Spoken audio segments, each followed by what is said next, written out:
Thank you, Chairman, and congratulations on assuming the gavel here. Look forward to working with you and Senator Graham. Ms. Tanden, welcome. Good to have you here. I'm going to give you two presents today, and I'm going to describe them both to you. The first one is going to be this graph, which I think you've seen before. As you will recall, in 2010, the Budget Committee, off of CBO information, did an estimate of what federal health care costs were going to be. And that's this top line right here. Yes. But we passed the Affordable Care Act back here, and what happened actually is that healthcare costs came down substantially below that projection. So again, 2020 did another prediction, and based off the actuals, this is that prediction. If you simply move that extrapolation to what was originally predicted, so it's apples against apples here, you will see that in the next decade, 2020 to 2030, the difference between what was originally projected and where we are on healthcare spending saves over $5 trillion. No benefits were cut. Nobody got taken away their right to have some procedure. I think that what happened is that we changed the way we did business in healthcare. We set up the CMMI, the Center for Innovation. We set up the accountable care organizations that many providers have profited from.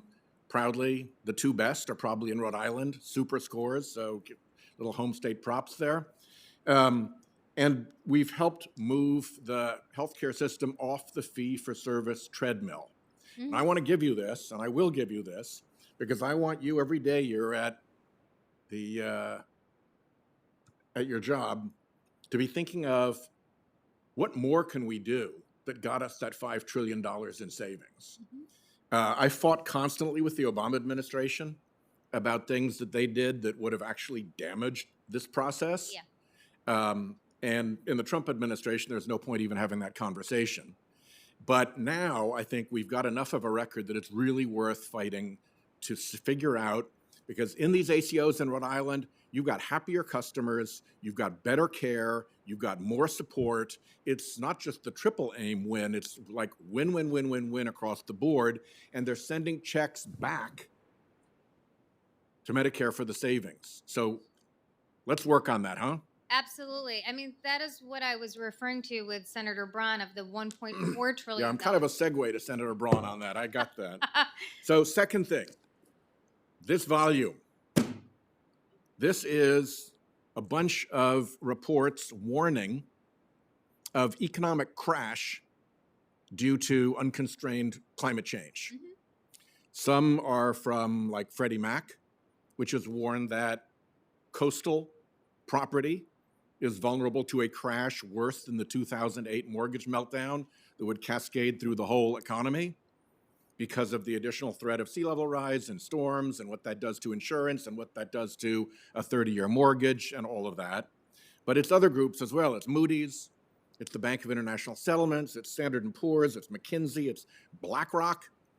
There's a report by a Nobel Prize-winning economist that he filed under oath and subject to cross-examination in all of that.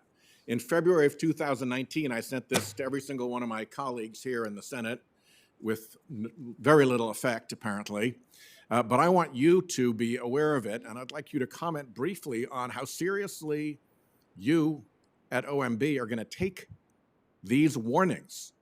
If there is a crash from the carbon bubble bursting, if there is a crash from coastal property values collapsing, it will have been the most warned of crash in history.